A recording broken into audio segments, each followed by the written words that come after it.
Hey, what's up, everybody? This is DjThielen, CEO of Fortune Foreclosures and founder of Flipping On Demand, and your host of DjThielen Live, where each week I bring to you another guest that can take your life to a new level, success strategies for living your best life. Today, I have on the show a friend of mine and a guy that if you haven't heard of this guy, man, you've been living under a rock for sure. So the hardcore closer, Mr. Ryan Stewman. What's up, buddy?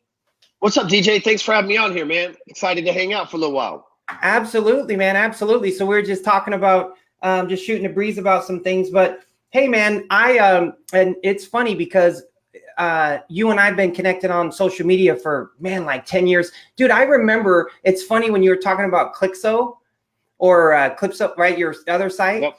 And I remember when you came out with that and people were probably like, what? So I remember all the old stuff, man. But so for the people on here, buddy, that don't know like who you are, obviously we only got about, 60 minutes.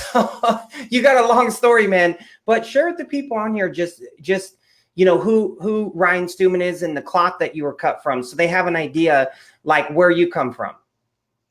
Well, I've had a life full of experiences, and I was adopted at age 7. And I grew up, my parents and grandparents, they had pretty nice lives, and one of my grandparents was in the banking business, but in 1985, much like 2008, the banking empire crashed and our family just got distraught, man. And we went from, having a banker in the family is a pretty big deal in America still today, and we went from my grandfather owning a few banks to kind of being run out of these small towns and stuff like that because of the crash and losing people's money. It happened all across America, and so bad that like my grandmother went to federal prison for a period of time for basically trying to get money back into the hands of some of the local farmers who needed it despite the filings and stuff, dude. So it was a rough time. My father and mother divorced. My father bailed on me. I wouldn't see him again for probably another 18, 20 years. And my mother remarried. The guy adopted me, but not because I wanted his last name or any of that stuff. It was kind of forced upon me, and we had a very abusive relationship. He was very mean to me, beat the shit out of me several times over the years. And I left school and home when I was about 15 years old. I got an 8th grade education. The 8th grade was literally the last grade that I graduated from, and just went into the working world. And, most people that have been adopted and have divorced parents and all that shit, they get on drugs. I was no different. And a lot of times when you're on drugs, you sell drugs to maintain your drug habit, and you catch that flashy. Once you get to where I'm at now, you realize just how poor you are as a drug dealer, right? But when you're young and poor, you don't realize that that shit you see on TV, that Pablo Escobar is this 1 in 9 billion people. You know what I mean? That's not the things you see, the rappers and stuff like that. If drug dealing was so good, they wouldn't be rapping about it. You know what I mean? And so, but I didn't realize that. Obviously, I got in trouble and, ended up doing some time in Texas prisons and had a horrible experience while inside. Not like I was sexually abused or anything like that. There's plenty of that going on. Fortunately for me, I didn't have to deal with that. But you see the DJ, the videos or TV or Oz or whatever, where the dude's got to walk down, the sales are there, and they're like, "Hey, I can't wait to get you tonight, new guy," or whatever, right? You seen that. So I moved around to 8 different prisons in 2 years, big prisons. Man. And so imagine having to go through that experience and fight and prove yourself 8 times, and I think it was more than 8. We won't take the time to count here real quick, but it was a lot. And you talk about really being taught a lesson that will really teach you a lesson. I got out and I said, I don't want any more of that shit. Right. And I straightened my life up, and no more drugs, no more any of that. And got a job at a car wash. And the cool thing about the car wash is it taught me sales. Car comes on the lot, wants a $5 car wash. It's my job to sell them a $10 car wash. I make a commission for selling them more than what they came in expecting, right? And so you maintain $1 per car average, and you get paid commission based on that $1 per car average is how it worked out, right? Gotcha. Long story short, you got to learn to get you might do 1,000 cars on a Saturday, And I'm the only sales guy because I'm getting paid commission. So I got to hit them all. So 1,000 cars, 10 hours, that's 100 cars an hour. And you got to be able to hit 100 cars an hour, right? That's like, 120 cars, that's 30-second pitches all day long. You got to get shit down to 30-second pitch. So I had to, at the time, I didn't do the math the way that you just heard me do it verbally, but as a kid, intuitively, I was like, I got to have a quick pitch, you know? And I got good. I got good at reading people's emotions because I'm pitching them and asking them every single time through the window of their car. I got good at reading their emotions and everything else. And one of the ladies that was a regular customer there offered me a job in banking. And it's funny because I was like, nah, lady, I'm on parole. Like enough said. I don't have a credit card and I'm on parole. I don't belong in a bank. You know what I mean? Like I probably voted most likely to rob one of those things, not work there, And exactly. she's like, oh, hell, you'll be fine. You'll fit in perfectly. And she was dead serious. And so she took me, she told me, worst case scenario, they'll give you your job back here at the car wash. Come work with me. And it was really cool because I went to work for her. And then like that first weekend, now this is a commission only job. Now at the car wash, I made $7.25 an hour plus 5 cents a car. Okay. But like I said, we might wash 1,000 cars on a Saturday. So that was decent money. I was making 50 grand a year, as a 21-year-old man, that's decent money for an 8th grade education, convicted felon. I was killing it in life. You know what I mean? Right. And I worked, like 7 days a week. They would give me overtime and stuff like that because I'm bilingual. I don't say that a whole lot, but I'm bilingual, so I can speak Spanish and really easy for me to hire and train people and stuff like that. And so anyway, she offers me a job that week. Is commission only. Like there's no hourly. Worst case, the worst thing that happens in the car wash industry is it rains for a few days. You know what I mean? And you can't work, right? Mm-hmm. But like commission only, it's like, dude, I still have an apartment and I didn't have a truck payment or credit cards, but I still had an apartment that was like $600 a month that I had to pay for. And I go in the first weekend, I get this job and I'm sitting at my friend's parents' house watching the Ohio State-Michigan game.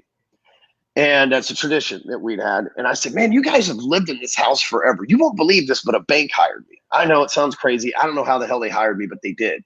And the lady I worked for is like super, super smart. And she's training me. And she's talking about all these different things. And I got into it with them a little bit. And I literally didn't know anything. And I told them that. And I said, well, you should talk to her because she's pretty smart. And so they were like, okay, well, we'll talk to her. Few things happened, shuffle some paperwork. All I know is a couple weeks later, I got a check for $8,700. I might as well have been Bill Gates at that moment. You know what I mean? Like I had never seen $8,700 in my life, let alone a check written to me. When I walked into the bank, they called the cops on me because they for sure thought it was a forged freaking check. I am not even lying. They arrested me for a traffic ticket from 10 years before I went to prison, dude. It was like a fiasco when I went to cash that first check. But then this happened. A week later, the dude that mowed the yards at the car wash hits me up. He says, saw you weren't at the car wash. Heard you got a job in the bank. I'm buying a $700,000 house. I need a loan. And I made like another $14,000 or $15,000. So now in like a short period of time, I've made half of what I used to make in an entire year at the car wash. And it's kind of like multi-level marketing. And those of you that are in real estate, you probably know this. Like when things start, you make that quick 20 grand and then you run out of people to talk to and things to do, right? You've exhausted your warm market. And back then, social media and stuff wasn't a thing. But one Saturday, I'm sitting around on the couch and trying to figure out how I'm going to make more money. And I don't know anybody else for the house. And I'm the poorest person in my neighborhood and all this other shit. And I see this commercial. Come down to this rich dad, poor dad seminar. And I'm like, they're teaching real estate. And I'm like, dude, people in that room buy houses. I need people to buy houses. I got money to buy houses. I go in there, dude, I start networking in the room. The next thing you know, boom, I'm knocking down $20, $30, $40, $100,000 a month at the age of 24 years old. In 2005, I made $770,000. I spoke on the stage at all these different real estate events. And I was like the pitch guy. I was like the guy I wasn't like the popular dude I am now. I was just a dude that got on stage and went, listen, I got an 8th grade education, GED, been to prison, worked at a car wash, made $1 million last year. What's your excuse? And it was a pretty simple pitch because I had all of this shit dated. Like last year, here was my car wash check stub for $7.50 an hour plus commission, right? And so like the people in the room were like, this kid is clearly stupid. If he can do it, we can do it too, right? And I got my first taste. I started making all this money. I bought all these rental properties and everything else. The cops thought I was selling dope again. They kicked my door in. Don't find any drugs, dude. Money was my drug, still is at that point, And but I get it now. Looking back, I'm like, how the hell? But I get it now. I was working from home a lot. So I had people paying me rent coming over, real estate agents coming over, loan officers, borrowers, sellers. So, you know, a good mix of people. Looked like I was selling dope. I get it.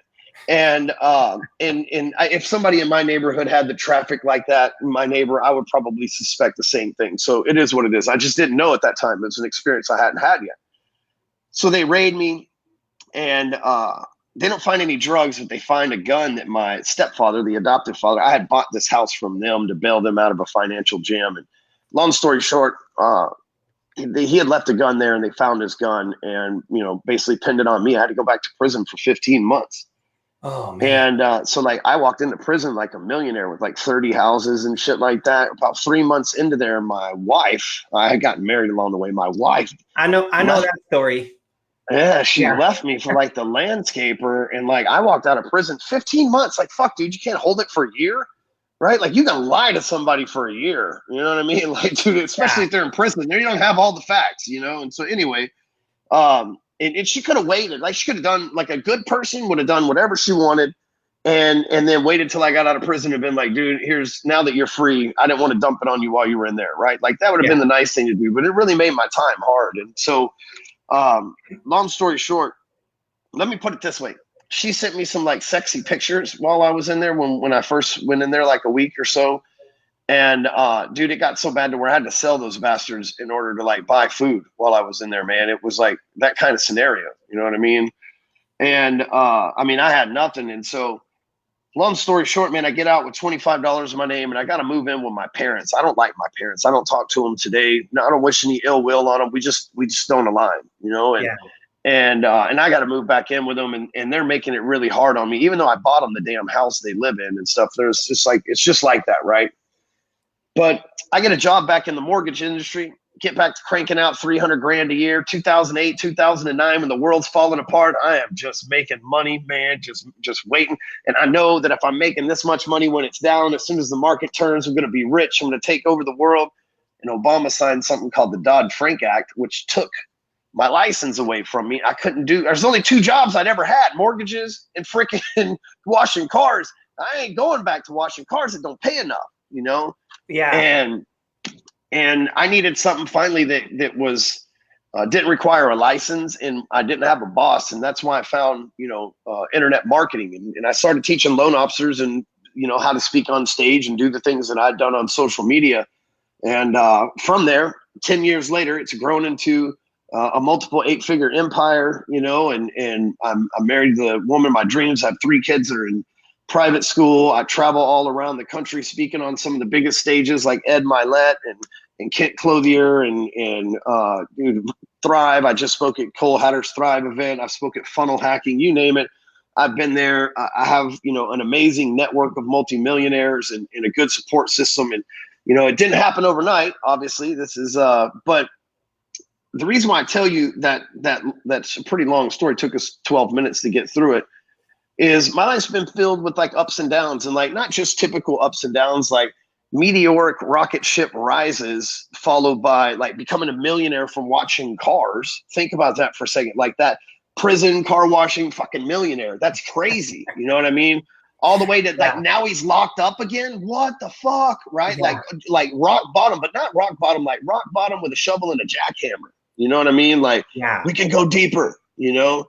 And I got tired of that shit, DJ. I said, you know, dude, I've had so many ups and downs in my life. Find love, get a divorce, you know, get adopted, get abused. Like, dude, everything's like, for every action, there's an equal and opposite reaction on this planet.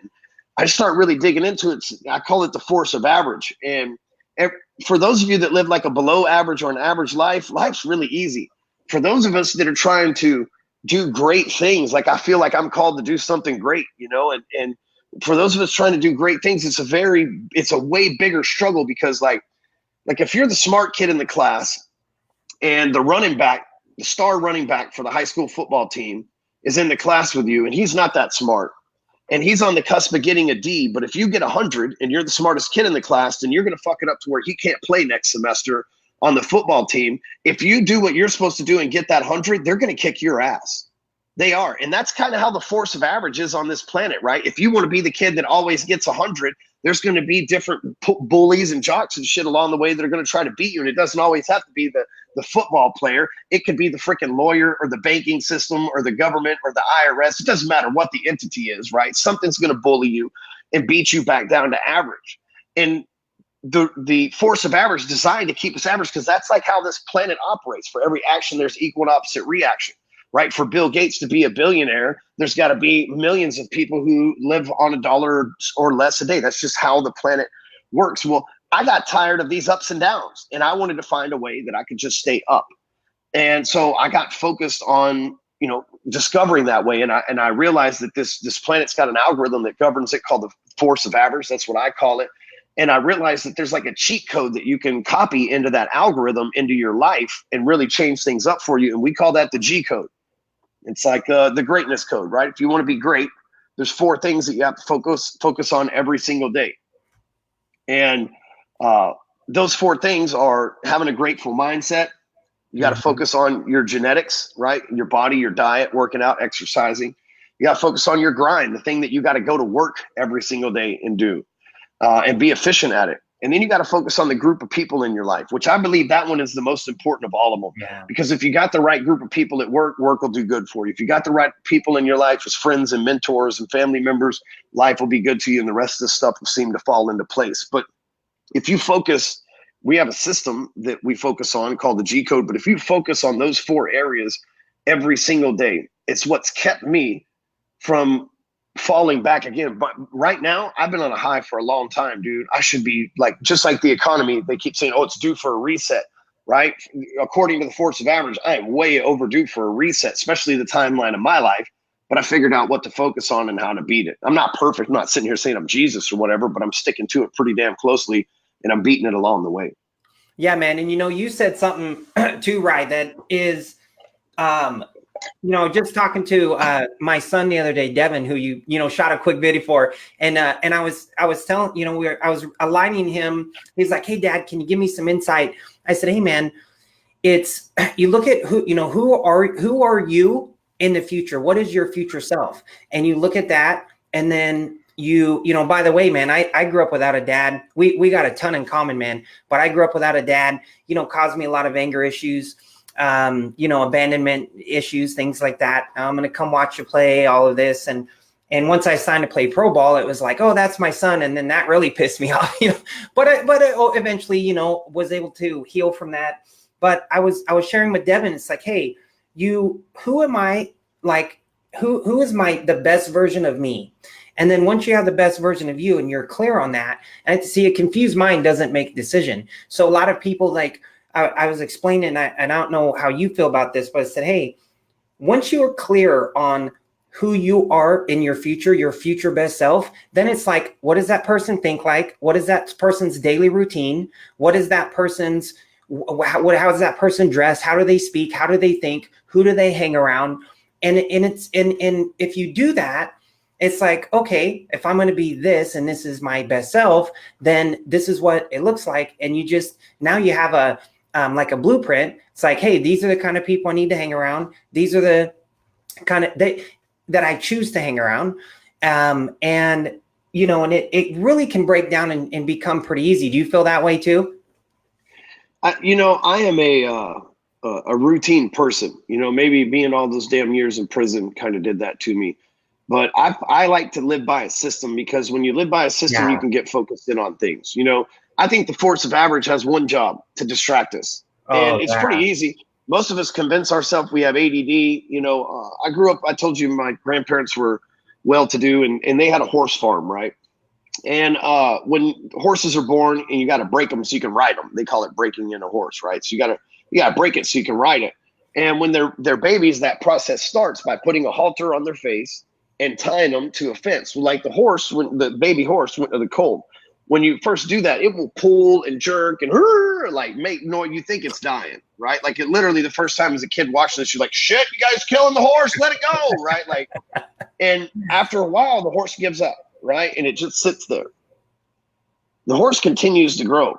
2 years go by, that horse weighs 2,000 plus pounds. It could easily pull that same fence up, but because of that one time, it never tries ever again.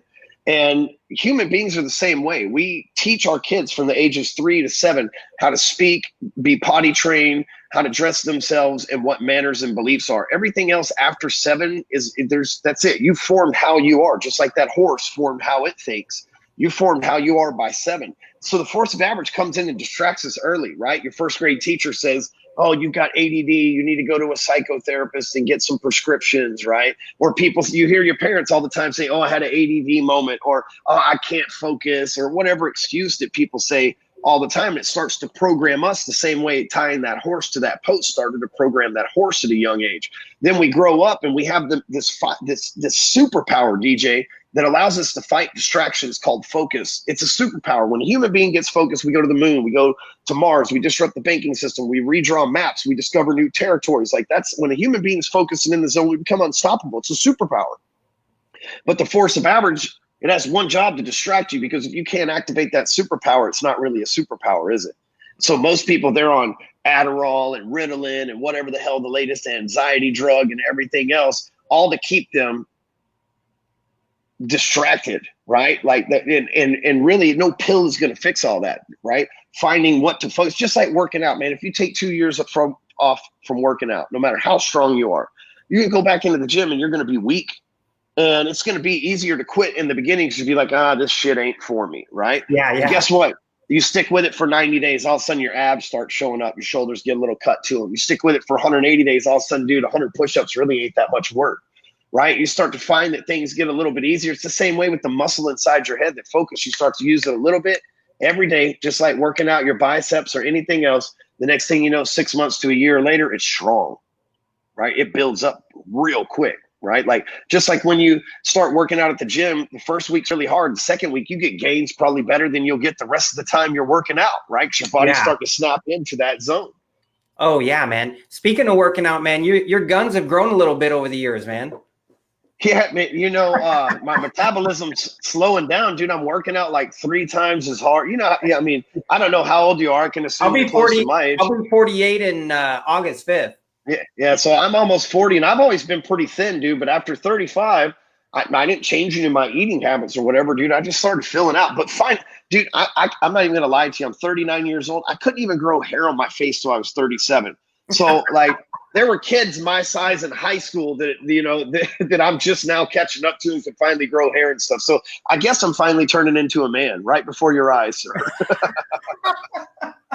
But yeah, man, and you hear this, right? So on your show, you get to interview some cool people on your Rewire podcast, and we'll share some cool things that you have with your phone sites business, which is awesome that everyone should jump on.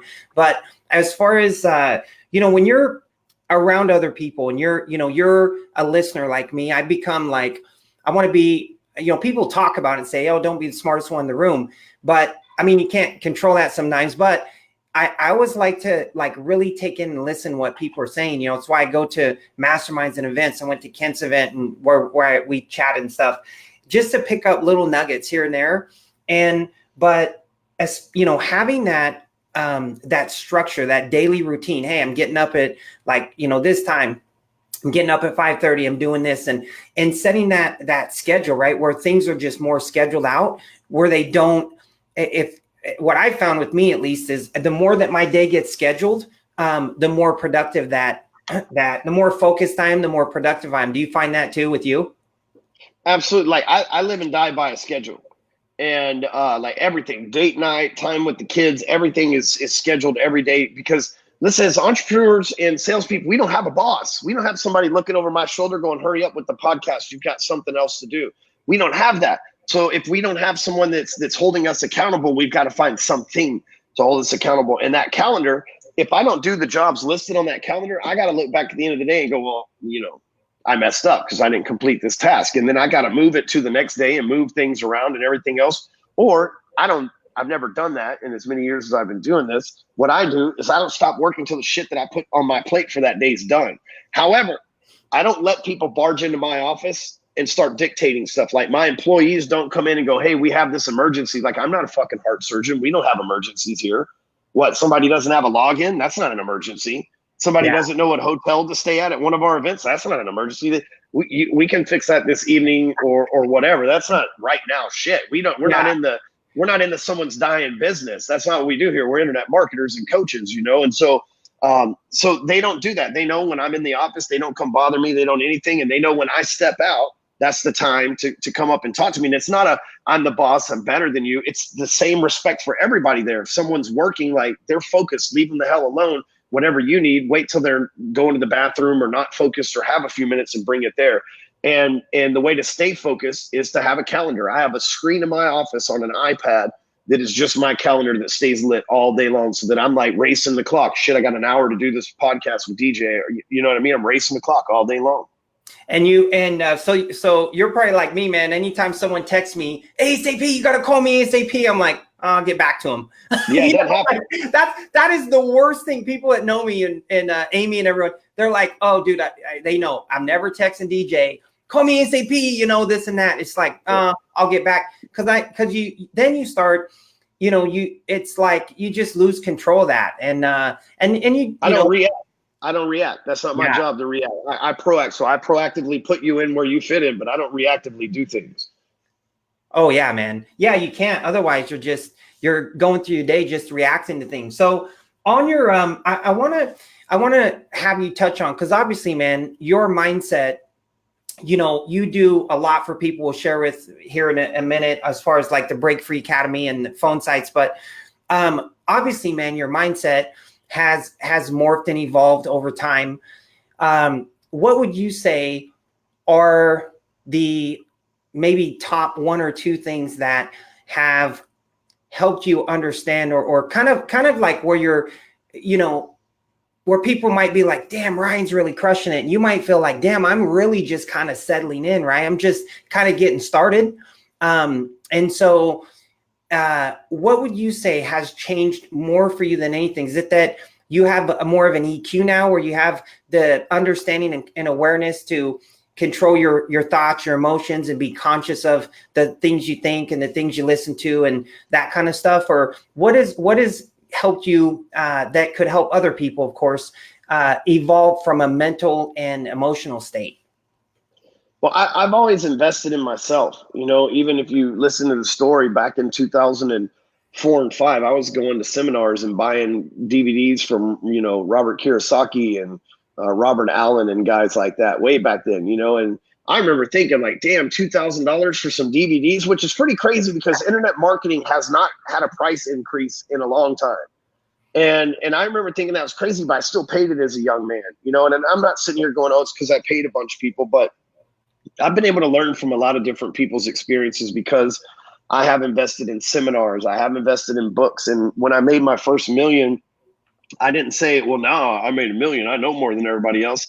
I immediately started going, well, who knows more than me? Now I got the money to hire them, right? Now I got the money to pay them to get their attention, right? And I started working my way up things. At first, I found a mentor that could help me get multiple six figures. That was a gentleman named Brian Flanagan that was partners with Zig Ziglar. Zig was my first ever mentor back in 2005 or 6. I hired the Zig Ziglar Corporation because we lived in the same neighborhood, Zig and I, before he passed away. And I hired Zig Ziglar Corporation and to coach, and I would go to their programs and stuff like that. When I got out of prison, I started buying digital products to learn things because that was the thing that existed then. Yeah. I mean, I've always just like, I never been like, hey, I made this money. Like now, my mentors are Andy Frisella and Ed Milet. These guys make, you know, 9 figures a year. Ed's had, you know, $400 million exit from his business, like his cut. Like these are the guys that are a part of my network now that I'm friends with that are like untouchable. Like these guys coach presidents and stuff. And I just happen to be in there, but it's because I never stopped learning in the experience. But the main thing I can tell you outside of the G code changing things was, you know, like you mentioned earlier, I had a lot of baggage and anger. And there's my pastor friend is always, I won't say my pastor, I'm not a big church guy, but pastor friend of mine always says that there's 2 things that will enhance your true character. That's alcohol and money. And when turns out when I don't have a whole lot of money, I'm an angry dude because I need to be a fierce competitor. It's almost like when you're hungry, you got to get hangry. So you'll go out and kill the animal that you need to eat, you know. Now that life's been pretty good, better than I ever imagined, I've already surpassed my perfect day. I wrote that scenario down 10 years ago. I've already passed that. I live it every single day pretty much. And I don't have a whole lot to be mad at anymore, which has allowed me to get rid of a lot of baggage and anger and fear that I was suffering with. It's allowed me to be more charitable and give back to charity. And man, I've focused on that really for the last 2 years, really hard, man. And it's given me a sense of purpose, right? Because the force of average will say, okay, Ryan, you're making $10 million a year. Why don't you take your foot off the gas? Relax a little bit. You know what I mean? Good job. Proved everybody wrong. Now just relax, right? And you'll go, well, I've already got everything. You'll start justifying reasons to slow down if you're not careful. And for me, it's not how many more cars do you need or how many more jets do you need or any of that stuff. It's how much more money can I give to charity? You know, I was in San Diego for Kent's event that I talked to you at, and there was homeless people everywhere. I came back and donated $5,000 to a charity that'll go out there and take care of and feed them and stuff like that, right? Like I see problems and I can actually solve it. So many people look at like the mo money, mo problems, like Puff Daddy says, like, oh, mo money, mo problems. The way I look at it is like you have more money to solve more problems, which the second part of that equation is more money. Because if you solve problems, that's how you make money. Right? You solve the homeless problem, somebody will pay you to solve that problem. And so anyway, you know, just really being focused on the G code and then finding out that, you know, I've let a lot of that baggage go. Matter of fact, there's a guy in La Jolla, California named Dr. George Pratt. He's worked with like Phil Mickelson and Tony Robbins and Rob Dyrdek and a lot of famous people, Frank Kern, like he was Frank Kern's pastor at his wedding. He is a true, I think the word is psychiatrist, right? Where they're doctors, like they can write prescriptions and stuff, but he doesn't write prescriptions. It's not his thing, but he's the guy that goes to and has you do a bunch of weird shit that actually works. So for those of you listening, he's about $600 an hour.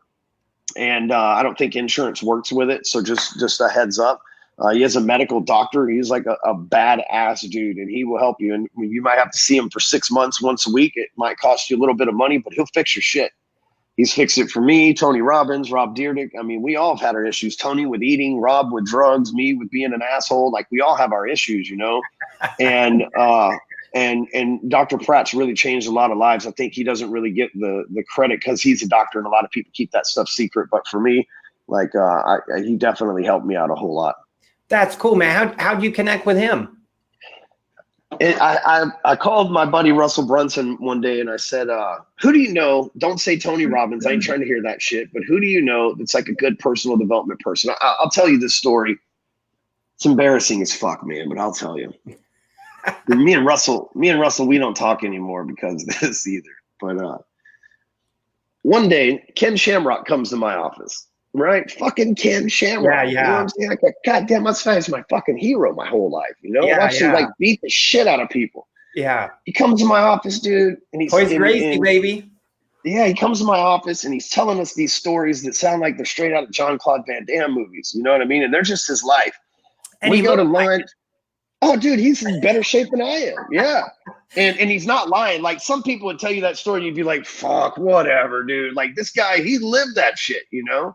And because you like they didn't have the UFC back before the UFC, you know what I mean? Like, and he's been in WWF and everything else. So anyway, the story gets better. We go to lunch, and Guy Metzger shows up to lunch.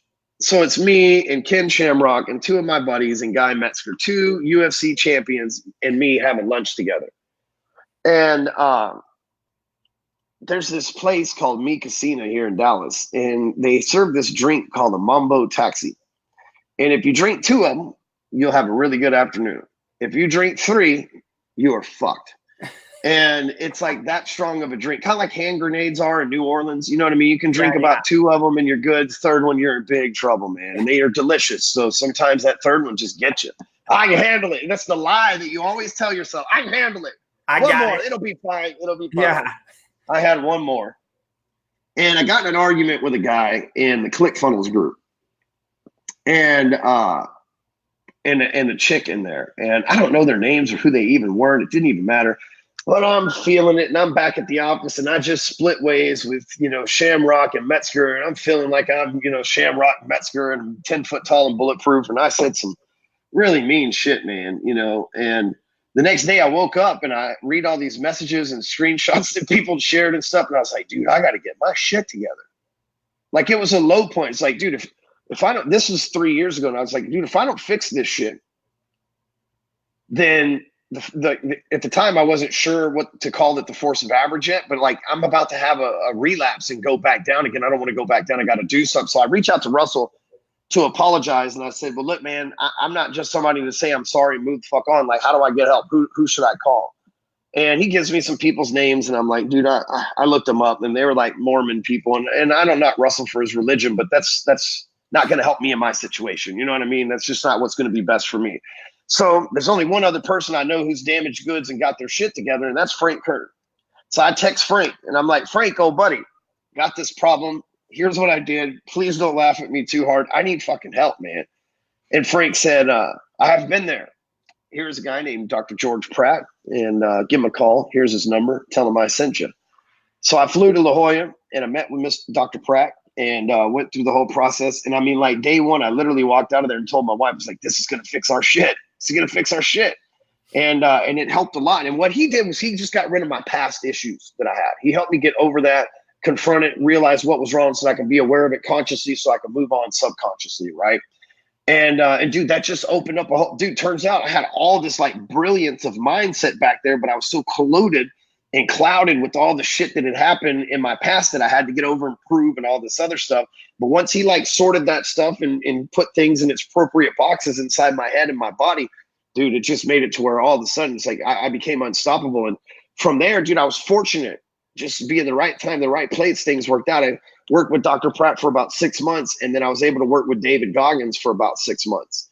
And David, people always ask me, how do I get David to coach me? You don't, you know what I mean? Like he doesn't do that. But he did for me. And they don't call me the hardcore closer for nothing. I promise you, he wasn't like all about it. You know what I mean?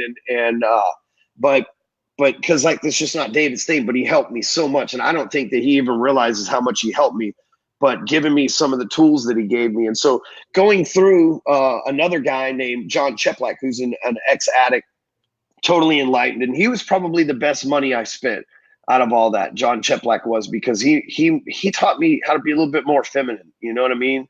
Not feminine like, you know, like a sissy or some shit like that. But dude, it's not good to be 100% masculine. You know, yeah. Like I didn't even have any chick clients. So I didn't even have any like femininity in my life telling me that I was an alpha asshole. I didn't know, because all I was surrounded was people like you, DJ, just other alphas. And so now in our programs, we have women and everything else, and it helped balance out a lot too. You know, it's helped for my empathy and caring side of things. And so those three dudes over the course of a year changed the way that I saw things and opened up a brand new horizon for me, man. And if it wasn't for those three people, David, Dr. Pratt, and John Cheplak, I don't know that I would have definitely crashed back, and we wouldn't know about the force of average other than the fact that I fell a fucking victim to it. You know what I mean? Oh yeah, man. I know John. He's from up in Tacoma. Yep. Yeah. Yeah. My wife's or ex-wife's known him for gosh, many years. Yeah. He used to bounce up there and shit. Yeah. Yeah, he's a cool dude. He's fit, man. He's in shape. Yeah. So yeah, man, that's crazy, man, because you know, that's like riding that wave, and people feel like, you know, you hit it on the head, man. Like we feel, it's almost like our energy shifts, like, oh man, I just know that the downturn's coming. It's been good too long. I know. And we start feeling it. We give energy to it. Our thoughts are all reactive around it, and we're going to manifest it. And so how can I overcome that? And, you know, you did what, you know, so many people, man, it's crazy. Right. And you see this, you know, it's the people that are the most successful are the ones that invest the most in mentors and getting guidance, and getting people that are smarter than them and reaching out and saying, hey man, I'm really messed up in this area. Or I need some help. I'm just, you know, and they're humble like that. And it's the ones that you said it earlier, right? The ones that are flossing and doing things and acting a certain way. But I call it like a be, do, have. Like we have to be the person that we need to be, and then do the things we need to do in order to have the things we want to have. So it all starts with us, right? With us being our best version of us.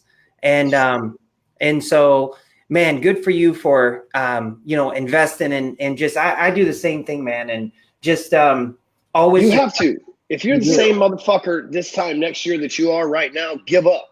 Why would you want to live a life to 75, 80 years old where you really lived your 31-year-old life another 42 times? You know what I mean? Like, why would you like some people, they get to, and I'm just going to use numbers here because money here, because that's the easiest thing to measure. Some people get to 100 grand a year and then they stay there for the next 20 years. They never grow and they just like accept that that's their fate, right? Some people get to, 25% body fat and they just think that that's good enough. They'll just walk around the block once a day. That's enough. Walk around the office once a day. That's enough, right? Some people get to find somebody that they like and they settle down with them forever, not someone that they're amazingly in love with and can't keep their hands off of, right? They just show up for their kids when it's convenient for them, right? Like you can't do that, man. In like there's nothing great that comes from that. It's our job to first of all understand what we were put on this planet to be. Most of us are running from the true person we're supposed to be anyway. We have this voice in the back of our head that tells you, oh, you're supposed to be a musician. You're like, but this plumbing job's paying the bills, right? Like, and the truth is, if you just took the risk, because the truth is nothing scary. So in reality, if you just took the risk, you'd make more money singing than you are plumbing any damn way, right? And it's just like there's so many people that are clouded by their abilities and they just end up settling out there, man. And at this point, man, I feel like it's my job to help people break away from that. So that, and people say all the time, like, I have fancy cars and shit. People are like, I would never buy a Lamborghini. Yeah, you got $10 million that you can do whatever the hell you want with it. And it's coming next year too. And a year after that. Then I'll say you start making different decisions, right? So why? And then they say, well, you could give that money to charity. Sure, I gave 20 G's this month to charity. That Lamborghini costs about $3,000 a month to maintain, right? I gave 20 grand to charity. So I damn near, what was that, 6 or 7 times the amount of money that I spent in charity this month. People start thinking you have to have one or the other. And the truth is, man, you can have anything that you want in this life. I think I've proved that. It's all about just getting focused on the right thing and taking action. A lot of people, they have a dream or an idea or something that they want to do, but they're scared to death to take action on it, right? Like there's so many people watching this right now that have had an invention and then watch TV and went, shit, I thought of that 10 years ago. Yeah, that idea you won the roulette wheel for that idea and you decided not to do shit with it. The roulette wheel spin again, it went to that dude and he fucking made it. He's rich and you're not because you decided not to take action. But you had the same opportunity, that same idea that came from the cloud or wherever the hell they came from, came to you before him. He just took action and you didn't, And it's that way with everything. Oh, it is, man. Dude, it so is, man. Absolutely. You know what's funny too, man, is I like your balcony there, man. Well, dude, it's my office, but the battery was dying on my laptop, so I had to move it to the battery pack. Hey, is that a vision of a jet, or is that your jet back there? No, it says I need money for gas. It's a Banksy painting, like the artist Banksy. It's from the painting of the jet. Yeah, it says need money for gas. It's got a homeless dude in front of it, and it says need money for gas.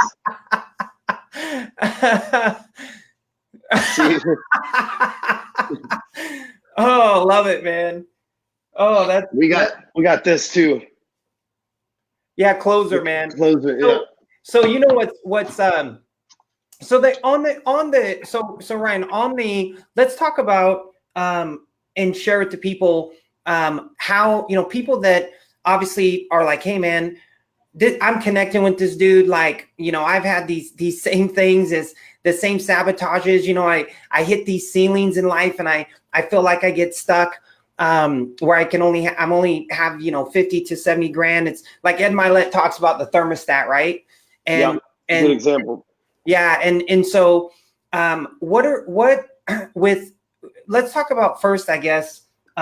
We'll save the phone sites because the phone sites is I think everyone needs to jump on this. I'll put a link up for people, and this is going to be seen thousands of times just in the next week, just on Facebook, and then we strip this and put it on podcasts, and obviously it's forever. So I want to make sure that people get connected with you and can take advantage of some cool stuff that you're doing.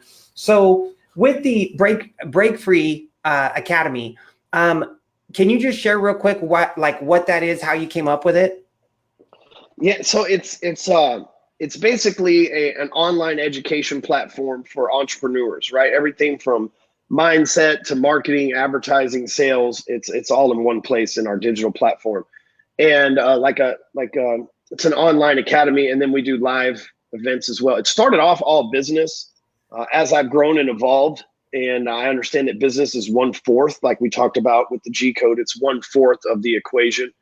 And really, it's just like a way of life at this point. We have a movement. And so, but it started off as, a 2-day boot camp, and it's grown into something really big where it went from like, the whole thing was to break away from doing free shit in the beginning, but now it's like break free from all those things that have been holding you back so that you can truly, escape the force of average and live a great life. But we have several programs. You go to breakfreeacademy.com and see that. That's my main business. We've been doing that since 2013 and have had 17,000 clients graduate through our programs. We have thousands of students come through our live events each year and tens of thousands that have gone through our online stuff. So if you're looking for, some mindset stuff, marketing, how to build funnels, all that stuff, breakfreeacademy.com's got all of our stuff there.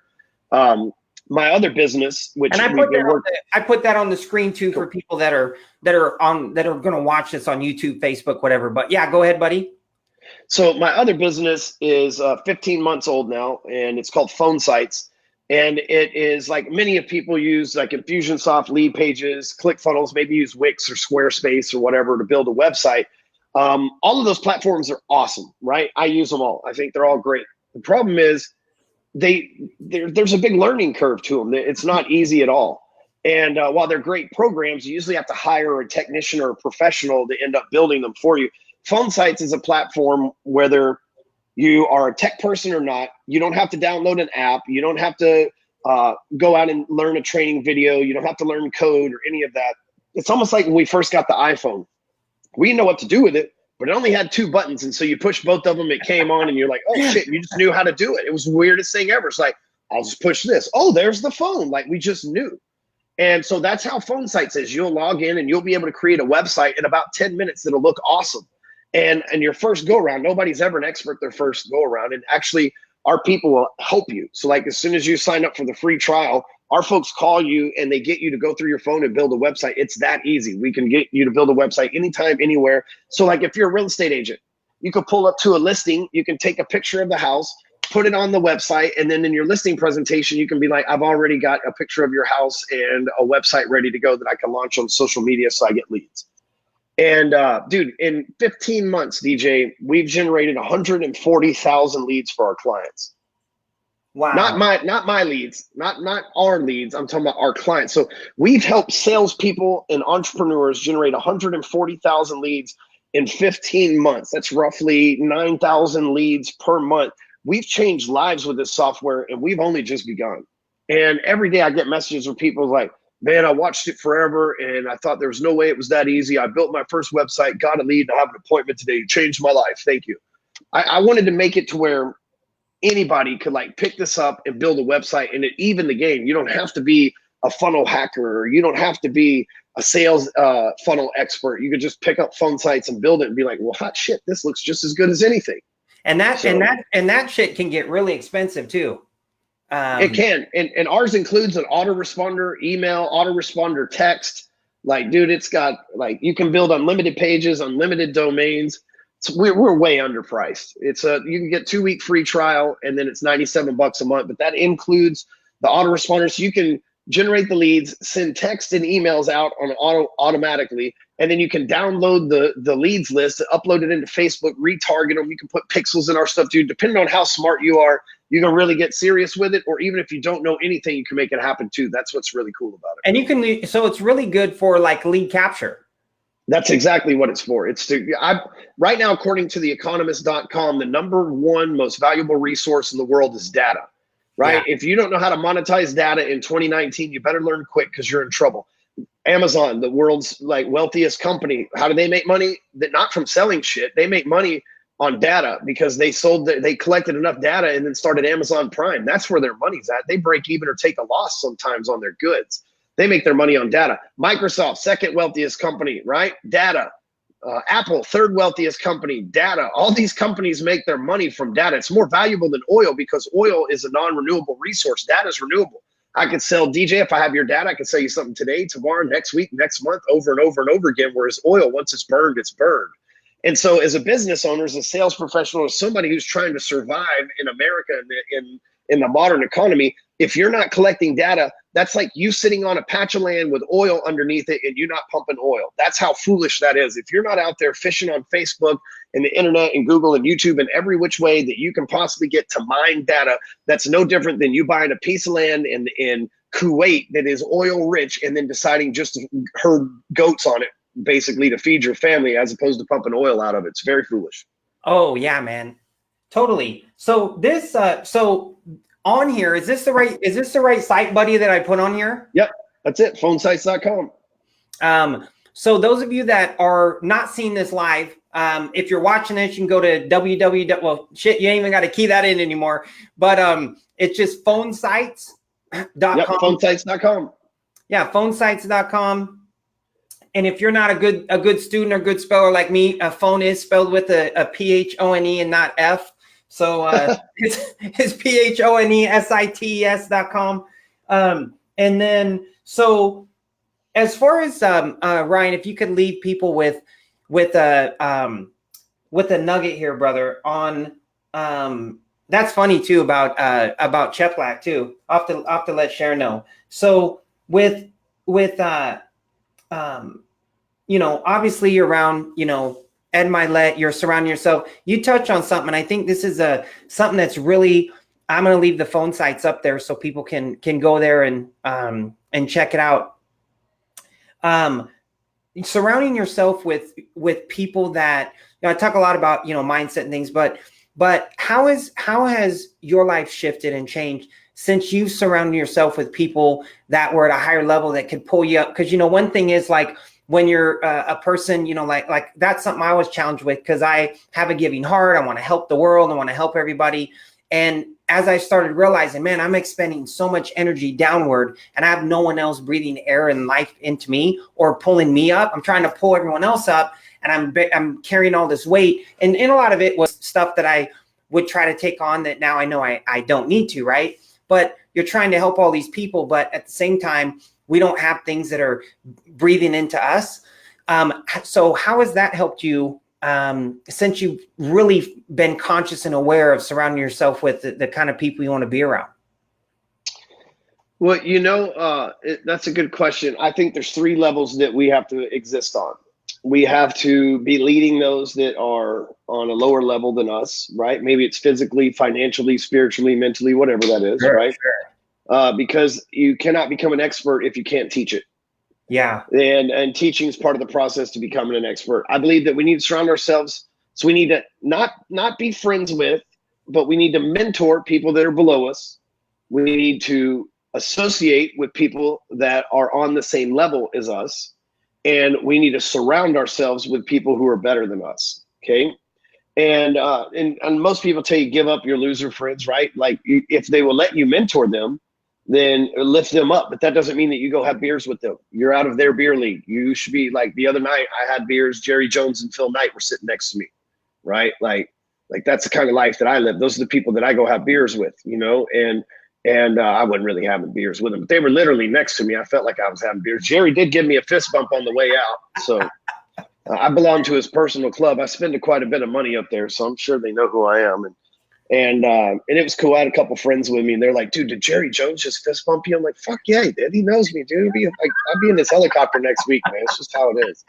Like, like Phil Knight slipped me his phone number in the bathroom earlier. You just didn't see that. So anyway, but so for me, and for anybody else, you get to a certain level, it's weird because there's a lot of people, like I said earlier, that'll help you get to 6 figures, a lot that get you 7, and there's not very many at 8. And there's not hardly any that are doing 9.